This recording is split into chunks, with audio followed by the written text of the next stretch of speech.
Most humans cannot survive without breathing for more than 3 minutes.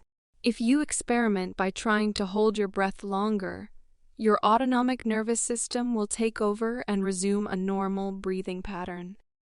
This is because cells need to maintain a delicate balance of using oxygen for functioning and releasing carbon dioxide as a waste product.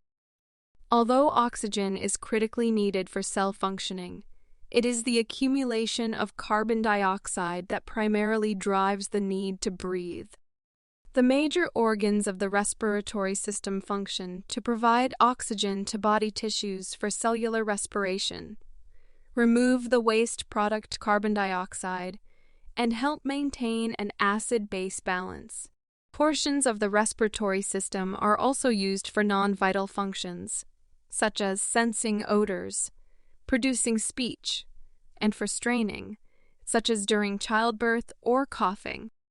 The respiratory system includes muscles that move air into and out of the lungs, the passageways through which air moves, and alveoli.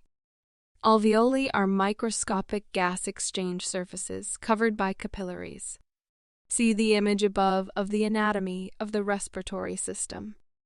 Capillaries carry deoxygenated blood to the alveoli, where carbon dioxide is released and oxygen is picked up by hemoglobin. The cardiovascular system transports oxygenated blood from the lungs to the tissues throughout the body, where it picks up carbon dioxide and carries it back to the alveoli.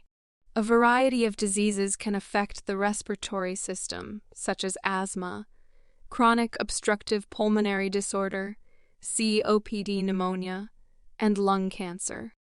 These conditions affect the gas exchange process and can result in decreased oxygen saturation levels, increased respiratory rates, labored breathing, and other respiratory difficulties. The lungs are pyramid-shaped, paired organs that are connected to the trachea by the right and left bronchi. Below the lungs is the diaphragm, a flat, dome-shaped muscle located at the base of the lungs. Each lung is composed of smaller units called lobes.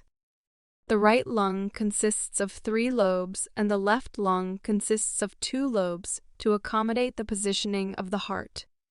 As discussed previously, the respiratory system works in conjunction with the cardiovascular system to transport oxygen and nutrients to cells and remove waste from cells and out of the body during exhalation.